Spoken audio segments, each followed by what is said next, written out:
말씀은 제자를 부름과 금식이라고 했습니다. 이제 그 33절 이하에서는 금식에 대한 말씀을 주시는데, 우리가 5장에서 1절로 11절에서는 제자들이 밤새도록 고기를 바다에서 잡았지만 한 마리도 잡지 못했을 때 예수님께서 오셔서 그물을 깊은 곳에 가서 내려라 할 때 베드로가 밤이 맞도록 밤새도록 수구에서 잡지 못했지만 말씀에 의지하여 그물을 내리리이다 하고 순종해서 고기를 많이 잡았다고 그랬습니다. 1절로 11절 내용이고, 그 다음에 12절에서 16절은 예수님께서 문둥병자를 고치시는 말씀을 통해서 우리에게 은혜 주셨습니다. 요즘은 의학도 발달이 되고 해서 문둥병자에게 좋은 약도 쓰면서 고쳐지는 과정도 있지만, 우리 어렸을 때만 해도 이 문둥병은 아주 저주받은 병이었습니다. 그래서 각종 유언비어도 많았고, 그런데 예수님께서 그 문둥병자를 고쳐주시고, 또 중풍병자들이 그 다음에 이제 4사람이 메고 와서 예수님 앞에 내려놓았을 때 그 믿음을 보시고, 거기서는 먼저 내 죄를 용서하였다. 그러니까 바리새인들이 하나님을 모독한다고 하면서 야단할 때 내 자리를 들고 일어나라 하시면서 고쳐주셨습니다. 이것은 우리가 이런 외부적인 것을 통해서 우리 영적 신령한 교훈을 우리에게 주시는 겁니다.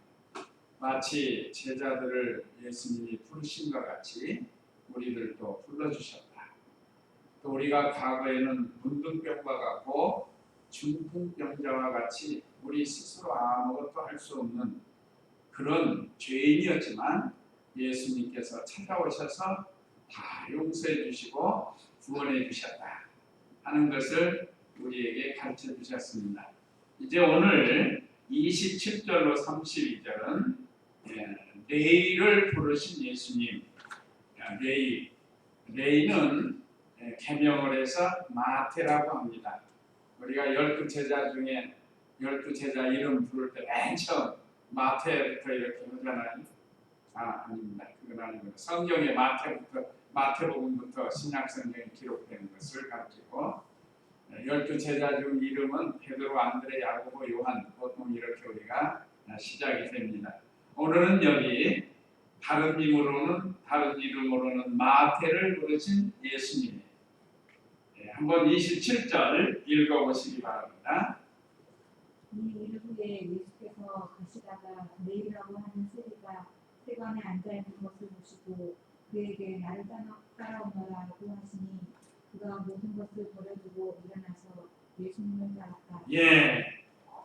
참 예수님께서 이 일 후는 아까 서두에 말씀드린 것처럼 제자들을 부르시고 고기 잡게 하시고, 그 다음에 문둥병자 고치시고 중풍병자 고치신 귀한 말씀들을 또 거기서 주시고, 이 일 후에 예수께서 가시다가 레이라고 하는 세리가 세관에 앉아있는 것을 보시고 그에게 나를 따라오너라고 하시니 그랬습니다.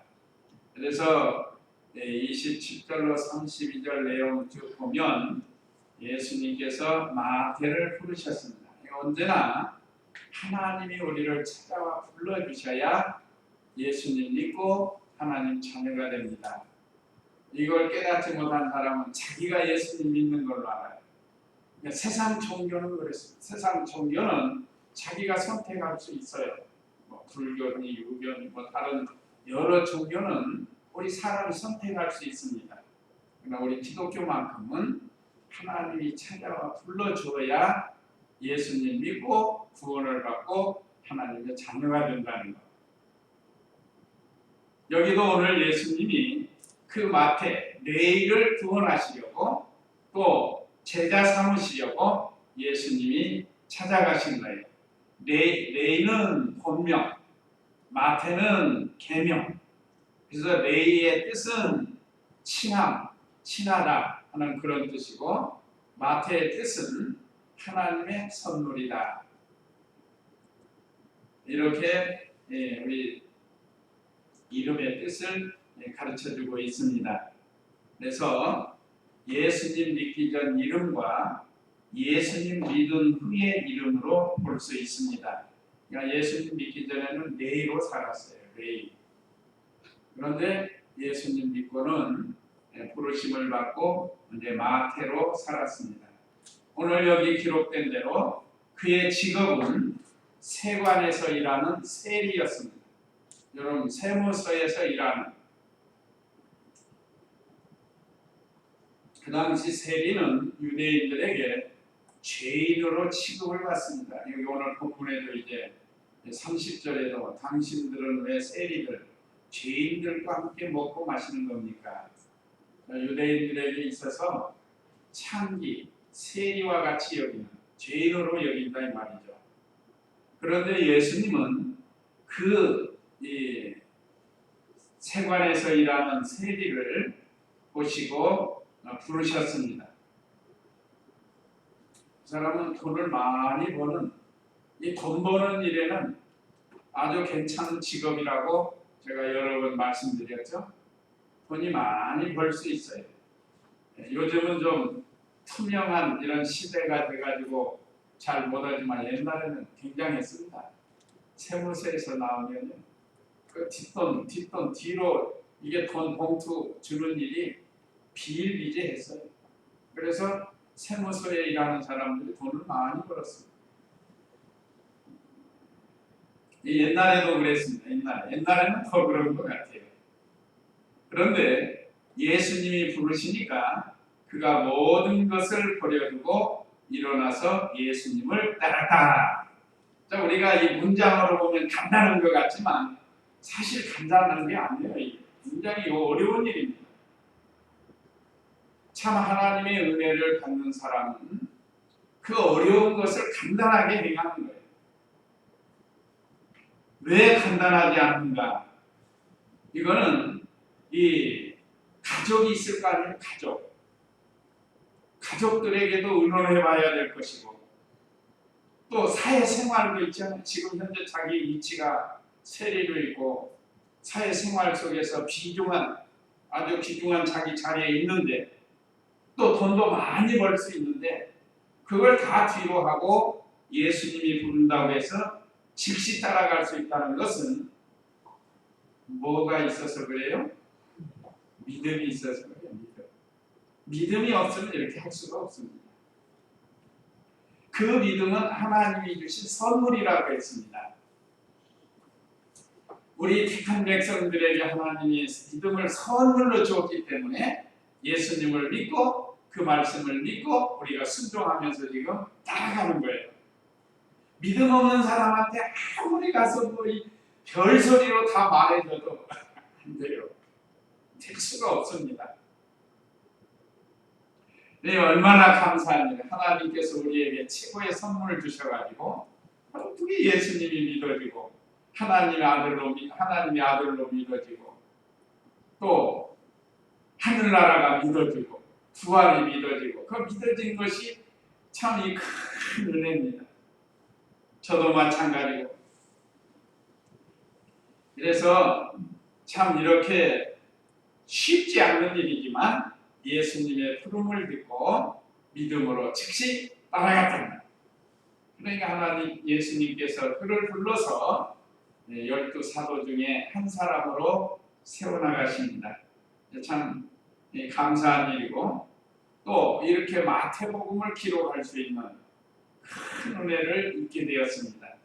우리가 지금은 완성된 성경이기 때문에 우리가 이렇게 성경에 기록되는 건 아니지만 성경과 같은 하나님의 생명책에 우리들이 지금 기록이 되고 있습니다. 우리 이름도 다 기록되어 있어요. 이제 우리의 행위도 기록되고 되어 가고 있습니다. 그 다음에 29절 읽어보세요. 29절 저희가 자기 집에서 예수님을 위하여 큰 잔치를 베풀었는데 많은 세리들과 다른 다른 아들도 그들과 함께 식탁에 앉아 있었다. 바리새인들과 그들의 서기관들이 불평하면서 예수님의 제자들에게 말하였다. 당신들은 왜 세리들 주인들과 함께 먹고 마시는 겁니까? 라고 묻니. 예. 자, 여기 29절은 레위가 예수님을 청해가지고 집에서 큰 잔치를 베풀었어요. 이건 왜 그랬을까? 하나님의 아들 예수님께서 불러주시니까 너무도 기쁜 거예요. 그 시대 유대인들은 손가락질하고 참 무시하고 아무리 돈을 많이 가졌어도 부유하지만 그래도 백성들이 자꾸 길 가면 저기 죄인이라고 손가락질하고 그러는데 하나님의 아들 예수님이 오셔가지고 이제 너는 나를 따르라 하고 불러주시니 그 얼마나 감사한 일이에요. 너무 감사하고 너무 기뻐서 자기 집에서 잔치를 베풀게 되었습니다. 자, 레위가 자기 집에서 예수님을 위하여 큰 잔치를 베풀었는데 잔치집은 특징이 있죠. 기쁘고 즐거운 곳입니다. 또 먹을 것이 풍성한 곳입니다. 사람들이 서로 즐겁게 교제하는 곳이에요. 그래서 많은 세리들과 다른 이들도 그들과 함께 식탁에 앉아 있었다. 많은 사람들을 데려다가 같이 잔치를 한 겁니다. 자, 우리도 이런 신앙이 돼야 된다는 거예요. 자, 예수님이 우리를 불러주셨고 예수님이 우리 안에 계시고 내가 예수님 안에 있으니까 기쁜 거예요? 슬픈 거예요? 너무 기쁜 거예요. 그러니까 우리는 항상 기뻐하라는 게 괜히 그런 게 아닙니다. 항상 기뻐하라. 쉬지 말고 기뻐하라. 범사에 감사하라는 이 말씀이 실제로 우리 생활 속에서 있어져야 된다는 거예요. 예수님 모시기 있기 때문에 기쁜 거예요. 이 마태가 바로 레위가 바로 그런 자리에 있었다는 거예요. 사람들은 자기를 죄인 취급하고 상종을 하지 않고 있지만 그러니까 끼리끼리 노는 수밖에 없어요. 세리는 세리끼리 노는 거예요. 그래서 여기 세리들과 그랬죠. 다른 이들은 아마 친척인 것 같아요. 친구, 친척. 같이 뜻을 같이 하는 사람들. 그런 사람들을 모아놓고 예수님과 함께 잔치를 했습니다. 이것은 참 은혜 속에 사는 거예요. 예수님께서도 레위가 진정으로 회개하고 또 이렇게 예수님을 초청하니까 예수님도 그 집에 찾아가 주신 거예요. 얼마나 기뻤겠어요. 상호 기쁨의 세계입니다. 예수님도 기쁘고 거기에 모인 사람들도 기쁜 거예요. 특별히 레위, 마태가 굉장히 기뻐했습니다. 우리도 우리의 삶 속에서 자꾸 마귀는 우리를 원망하고 불평하고 낙심하게 만듭니다. 이건 끊임없이 우리를 그렇게 괴롭히는 거예요. 목사도 그럴까요? 안 그럴까요? 목사도 마찬가지예요. 끊임없이 우리를 원망하고 불평하고 낙심하고 근심하게 만들려고 한다는 거예요. 우리는 예수님이 나를 불러주셨고 예수님이 나와 함께 하시고 문둥병과 같은 난치병 같은 우리를 고쳐주시고 중풍병자 같은 우리를 고쳐주셨고 이거 얼마나 감사한 일이에요. 그래서 오늘 여기 레위, 마태의 신앙을 좀 살펴보면 마태는 물질선, 인정선 또는 명예 영광을 다 버리고 예수님을 따라간 거예요.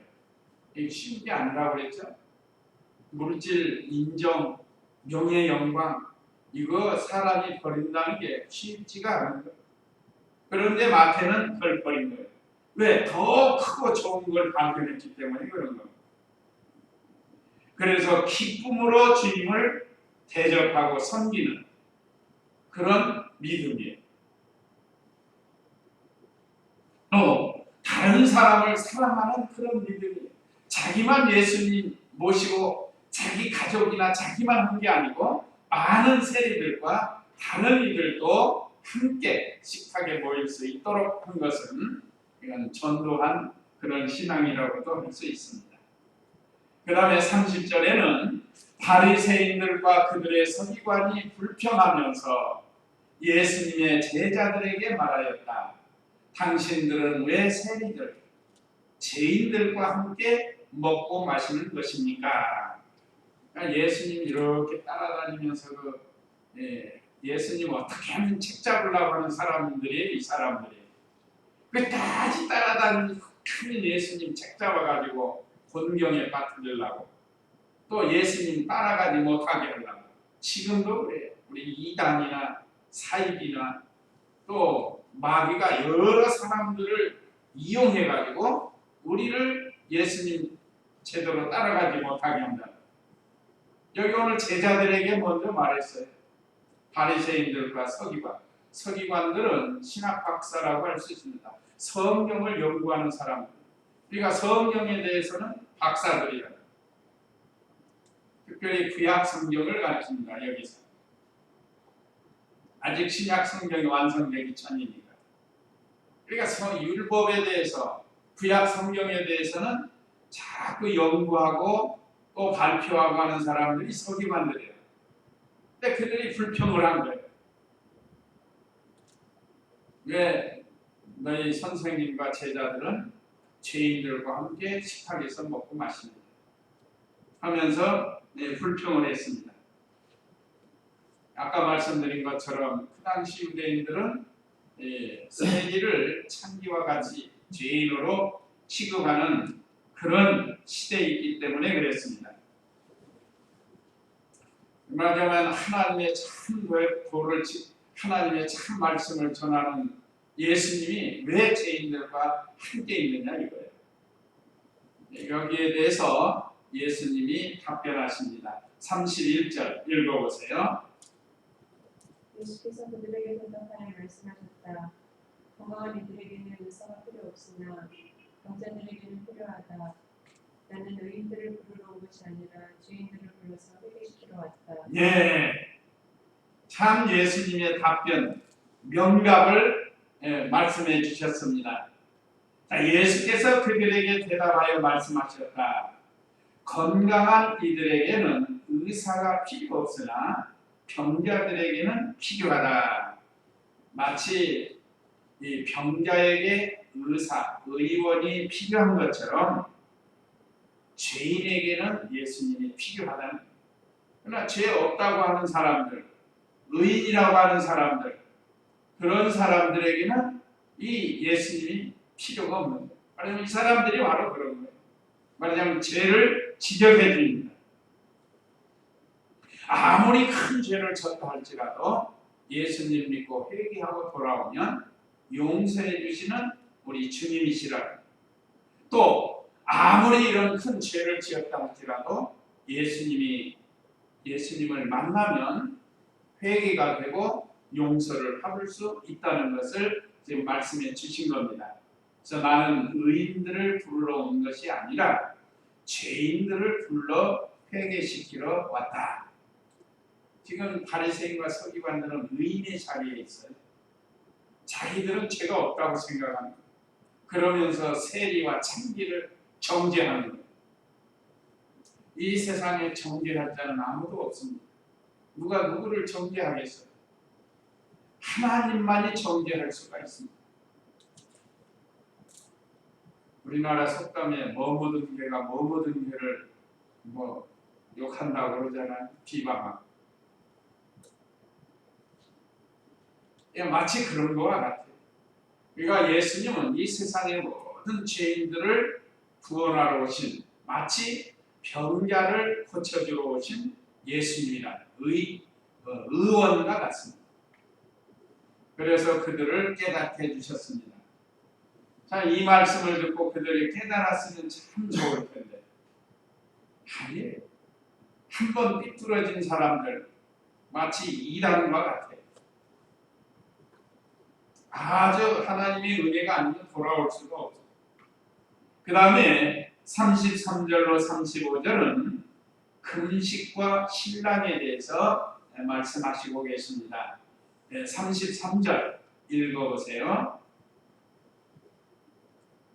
그들이 예수께 말하기를 요한의 제자들은 자주 금식하며 기도하고 바리새인들의 제자들도 그렇게 하는데 선생님의 제자들은 먹고 마십니다 하니 예수께서 그들에게 말씀하셨다. 너희는 결혼 잔치의 손님들이 신랑이 그들과 함께 있을 동안에 금식하게 할 수 있느냐? 그러나 그들이 신랑을 빼앗길 날들이 올 텐데 그 날들에는 금식할 것이다. 예. 이번에는 금식에 대해서 말씀을 하시는데 그들은 아까 바리새인과 서기관들이에요. 이번에는 직접 예수님께 질문을 하는 겁니다. 그들이 예수께 말하기를 요한의 제자들은 자주 금식하며 기도하고 바리새인들의 제자들도 그렇게 하는데 선생님의 제자들은 먹고 마십니다 하고 예수님께 질문을 했어요. 이것도 참 곤란한 질문이에요. 이 사람들은 아주 교묘하게 곤란한 질문들을 하는 거예요. 그러나 우리 예수님은 하나도 어렵지 않아요. 정확하게 가르쳐 주십니다. 자, 요약하면 요한의 제자들은 자주 금식을 하는 거예요. 왜 자주 금식하는가? 한번 스가랴, 구약성경 스가랴 8장 19절을 한번 읽어보시기 바랍니다. 스가랴 8장 9절 말씀 1163페이지. 만군의 여호와가 이렇게 말한다. 너에게 만군의 여호와이지 그 성전을 지으려고 그 빛으로 인정하래. 19절 죄송합니다. 19절을 읽어보세요. 만군의 여호와가 이렇게 말한다. 4월의 금식과 5월의 금식과 7월의 금식과 10월의 금식이 유다인들의 기쁨과 즐거움과 복된 절기가 될 것이니 너희는 진심과 평화를 사랑하라. 예. 특별히 유대인들에게 하나님께서 이렇게 말씀을 통해서 만군의 여호와께서 이렇게 말씀하신다. 4월의 금식과 5월의 금식과 7월의 금식과 10월의 금식이 있단 말이에요. 그러니까 몇 번 있죠? 그 달로 말하면 4번씩 한다 이 말이죠. 그러니까 자주 하게 되는 거예요. 금식의 절기가 있다는 거예요. 하나님께서 이 절기를 1년에 4번씩 정해놓고 구약시대 이스라엘 사람들로 하여금 금식을 하도록 절기를 정해놓았어요. 그런데 쭉 지금 유대인들을 하고 있는데 예수님이 오시자 이 제자들이 금식을 안 한단 말이에요. 그러니까 이상하게 여기고 지금 질문하고 예수님을 곤란하게 만드는 거예요. 이단들이 그렇습니다. 이단들이 성경 몇 군데 자꾸 여기나 갖고 와가지고 우리 기성교회 성도들한테 이제 와서 얘기를 하는 거예요. 그 중에 하나 예를 들면 성경에 예수님 탄생한 날이 어디에 기록됐습니까? 예수님 탄생하신 날짜가 어디에 기록됐습니까? 하면 깜짝 놀라는 거예요. 있어요? 없어요? 12월 25일이라고 하면 성경에 있어요? 없어요? 없단 말이에요. 그래서 당황하게 만들고 어렵게 만들고 그거 봐요. 그래서 기성교회는 틀렸다는 거예요. 하나님 말씀대로 하지 않는 거예요. 그 외에도 여러 가지를 가지고 우리를 곤란하게 만드는 게 이단들이에요. 네, 그렇습니다. 12월 25일로 성경에 기록된 것은 없어요. 그렇지만 많은 성경 연구한 연구가들이 성경을 연구해서 예수님께서 이 시기에 탄생하셨다는 것으로 우리가 기념하고 축하하는 것이지 우리가 또 없는데 막 있다고 하면은 안 돼요. 이단들이 이렇게 하는 것처럼 여기 유대인 이 바리새인과 서기관들이 또 예수님께 이렇게 금식을 가지고 질문을 하는 겁니다. 그들은 이렇게 1년에 4월과 5월과 7월과 10월에 금식의 절기를 정해놓고 금식을 하는데 아마 이 금식 기간이 어떤 모양이에요. 그러니까 왜 당신의 제자들은 금식을 하지 않습니까? 라고 질문을 한 겁니다. 거기에 대해서 예수님께서 답변하십니다. 예수께서 그들에게 말씀하셨다. 너희는 결혼잔치의 손님들이 신랑이 그들과 함께 있을 동안 금식하게 할 수 있느냐? 잔치집에 신랑이 지금 와 있는데 그 신랑과 함께 즐거워하는 것이라고 그랬죠? 예수님이 맨 처음 이적을 행하신 것이 가나 혼인잔치집인데 그와 같이 예수님 안에 있는 건 기쁘고 즐거운 세계라. 슬픔의 세계가 아니에요. 기쁘고 즐거워. 신랑이 함께 있는데 금식이라는 건 이 음식을 먹지 아니하고 그 고난에 동참하는 그런 일인데 지금은 신랑과 함께 있는데 얼마나 기쁘고 즐겁습니까? 그래서 예수님께서 지금은 신랑과 함께 있는 기쁘고 좋은 마치 결혼의 잔치집과 같다. 그런데 잔치집에서 슬퍼하고 금식하면 되겠느냐 이거예요. 제가 전에도 한번 말씀드렸죠. 교인 중에는 별 성도가 다 있어요. 남들은 지금 열심히 하나님께 기도하고 있는데 혼자 청소한다고 빗자루 치고 돌아. 지금 그 시간은 그런 시간이 아니에요. 또 남들은 지금 찬송을 하는데 혼자 기도한다고 또 했었고 그러면서 가만히나 있으면 괜찮게 가가지고 나 기도하는데 왜 찬송하는 다른 사람은 다 찬송하는 시간. 이게 그 형편에 맞게 해야 되는데 그걸 못한다. 여기도 마찬가지입니다. 우리 예수님이 오신 건 이건 혼인집과 같고 신랑이 오신 것과 같아요. 그런데 금식 안 한다고 손가락질하고 불평하고 예수님에게 이건 따지는 거예요. 그래서 예수님께서 알아듣기 쉽게 너희는 결혼잔치의 손님들이 신랑이 그들과 함께 있을 동안 금식하게 할 수 있느냐? 금식하는 게 아니라는 거예요. 근데 이제 35절에 그러나 그들이 신랑을 빼앗길 날들이 올 텐데 그날들에는 금식할 것이다 하고 가르쳐 주셨습니다. 그러니까 하나님이 정해주신 이 금식을 빼앗는 건 아니에요. 금식을 할 수 있습니다. 그런데 금식의 참된 목적을 우리에게 가르쳐 줬는데 주님께서 나 위해서 고난받은 것을 생각하면서 그 고난에 동참하면서 금식을 하는 거예요. 이게 금식하는 겁니다. 또 우리 애가 어떤 연약하고 부족해서 큰 죄를 지었을 때 하나님 앞에 용서를 구하면서 죄를 자복하면서 금식할 수가 있습니다. 그 다음에는 우리의 목소리가 하나님께 상달되게 하기 위해서 금식합니다. 이번 이사야 58장 3절에서 5절 말씀 우리가 이걸 잘 알고 어떤 사람들이 우리 보고 금식 안 한다고 뭐라고 하는 경우가 있는데 우리가 하나님 말씀을 바로 알고 해야 됩니다. 58장 3절 이사야 58장 3절부터 읽어보시기 바랍니다.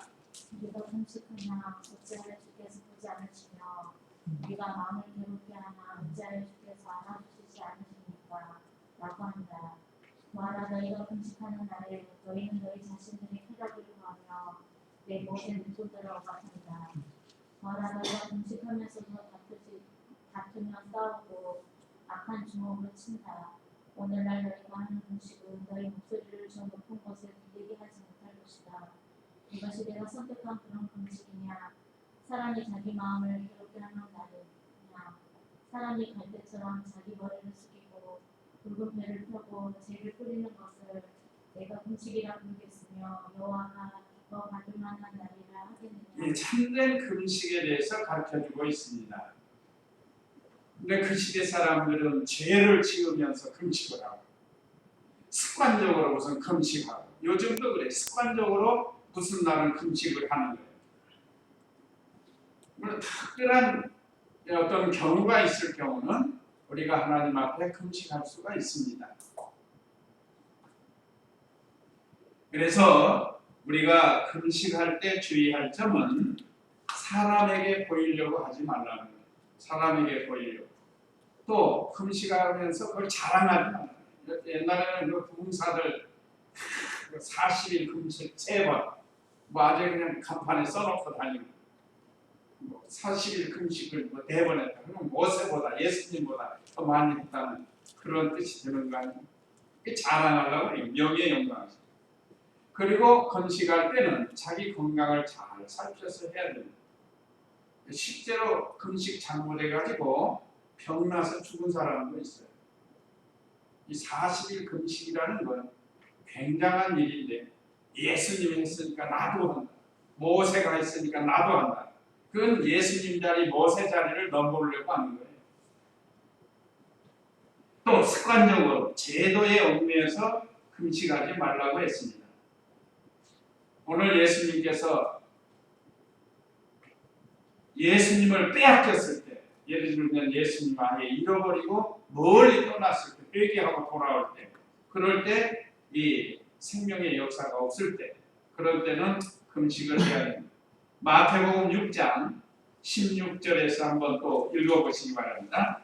예수님께서 참된 금식 할 때 조심할 것. 마태복음 6장 16절. 너희는 금식할 때에 자들처럼 슬픈 표정을 짓지 말아라. 그들은 금식하는 것을 사람들에게 보이려고 자신들의 얼굴을 보기 흉하게 하기 때문이다. 내가 진정으로 너희에게 말하니 그들은 그들의 상을 이미 다 받았다. 오히려 너는 금식할 때에 내 머리에 기름을 바르고 내 얼굴을 씻어라. 그리하여 금식하는 것을 사람들에게 나타내지 말고 은밀히 계시는 내 아버지께만 보여라. 그러면 은밀히 보시는 내 아버지께서 내게 갚아주실 것이다. 예, 이거 바로 가르쳐줬죠. 금식할 때 사람에게 보이려고 하지 말라는 거예요. 그 옛날에 금식하려고 그 금식 절기가 있으니까 유대인들은 1년에 4번 하잖아요. 아까 우리 읽은 것처럼.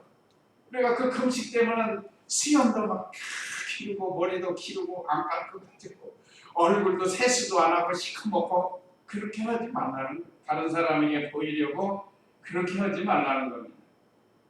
얼굴을 보기 흉하게 하기 이렇게 하지 말라. 그런 사람들이 있다는 거예요. 그러니까 사람들에게 보이려고 하는 거예요. 자랑하려고 하는 거예요. 그런 사람이 이미 상을 다 받아버리고 하나님께 상이 없어요. 오히려 너희는 금식할 때에 너 내 머리에 기름을 바르고 내 얼굴을 씻으라. 깔끔하게 하라는 거예요. 그러면서 이것은 다른 사람에게 나타내 보이려고 하지 말라는 거예요. 그건 하나님과의 1대1 관계지 무슨 다른 사람에게 그걸 자랑하려고 이 외모로부터 그렇게 하지 말라는 거예요. 18절에 그랬죠. 그리하여 금식하는 것을 사람들에게 나타내지 말고 은밀히 계시는 내 아버지께만 보여라. 그러면 은밀히 보시는 내 아버지께서 내게 갚아주실 것이다. 사람들에게 정말 자랑하고 나타내려고 금식하지 말라. 그래서 금식할 때 주의할 점을 이렇게 말씀해 주신 거예요. 그러니까 하나님과의 관계.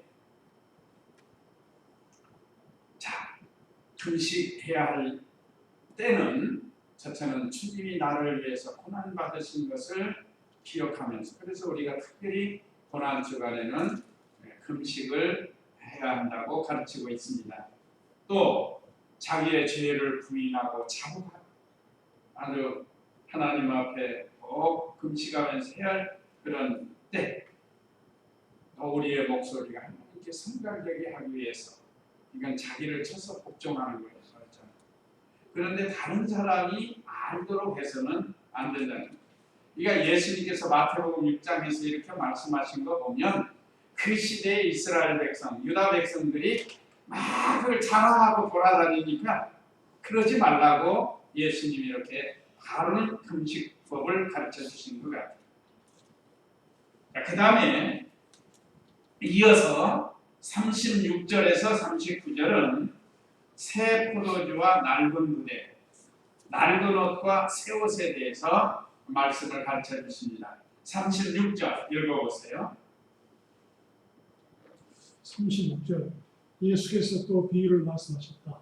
아무도 새 옷에서 조각을 떼어 헌 옷에 붙이지 않는다. 그렇게 하면 새 옷을 찢을 뿐이고 새 옷에서 떼어낸 조각은 헌 옷에 어울리지도 않을 것이다. 또한 아무도 새 포도주를 헌 가죽 부대에 넣지 않는다.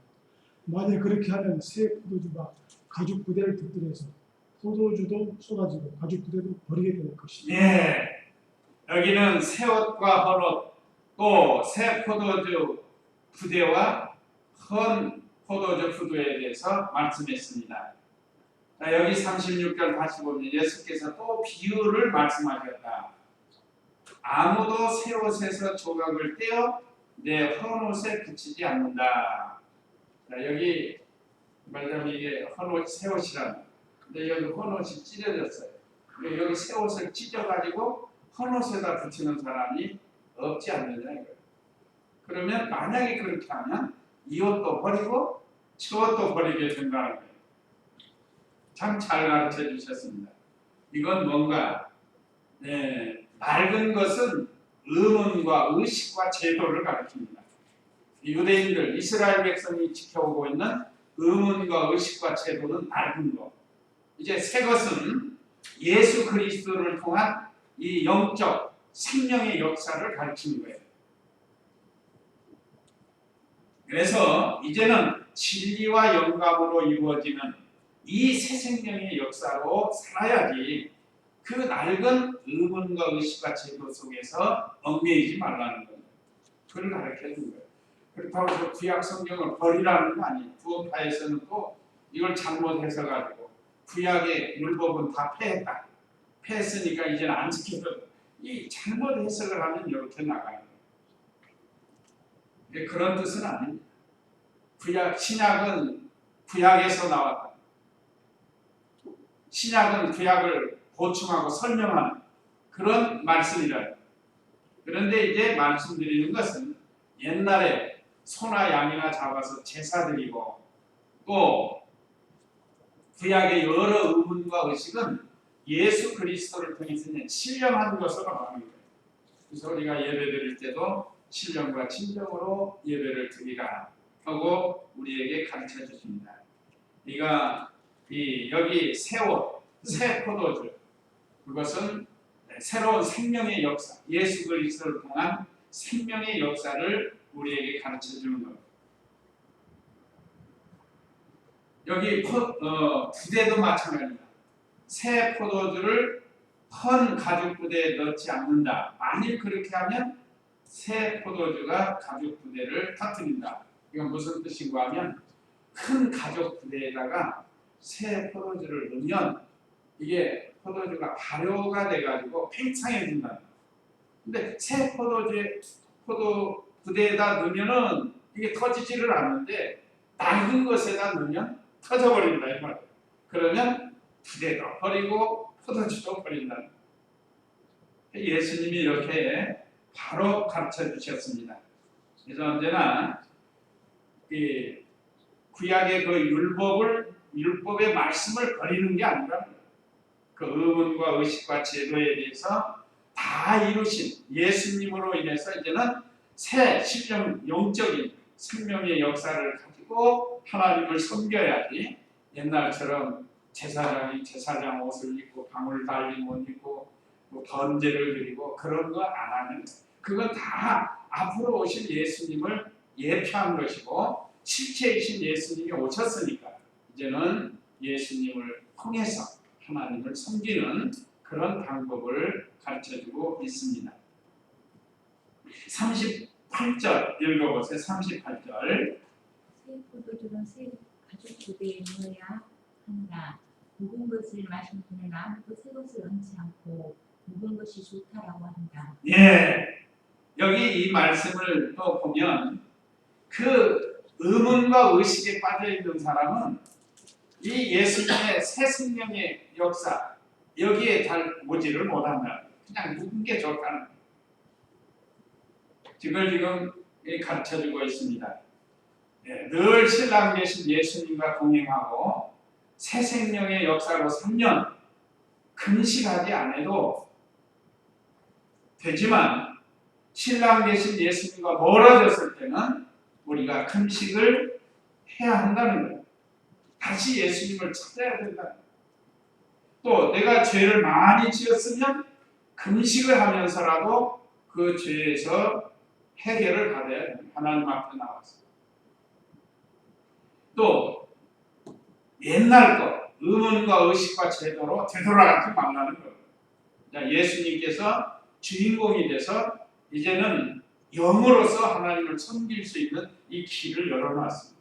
그래서 예수님이 십자가에 죽으실 때 휘장이 위에서부터 아래로 다 찢어졌다고 그랬죠. 그래서 이제는 자유롭게 우리 스스로가 예수님의 보혈을 의지하고 하나님께 나아갈 수 있는 길을 열어주신 거예요. 그런데 유대인들은 아직도 예수님을 안 믿으니까 여전히 양을 잡아서 하나님께 제사 드리고 있어요. 지금도 그래요, 유대인들. 참 안타까운 일이죠. 그러니까 아직도 묵은 것에서 사는 사람입니다. 우리는 새 생명의 역사, 예수 그리스도의 생명으로 우리는 지금 살고 있는데 그 사람들은 아직도 오실 예수 그리스도 메시아를 기다리고 사는 겁니다. 이렇게 신앙의 차이가 되는데 오늘 우리에게 주신 말씀은 마태를 부르신 예수님, 우리도 예수님이 찾아와 불러주셨다는 것, 너무 기뻐서 예수님을 모시고 큰 잔치를 했다는 것, 우리 심령이 늘 기쁘고 즐겁게 예수님 모시고 살아야 된다는 것, 또 금식과 신랑, 금식에 대해서 우리에게 바로 가르쳐 주셨습니다. 의문과 의식인 낡은 옷과 낡은 부대, 새 옷과 새 부대를 통해서, 새 포도주를 통해서 우리에게 주셨습니다. 이제 이 말씀 기억하시고 우리 다 같이 잠시 기도하겠습니다.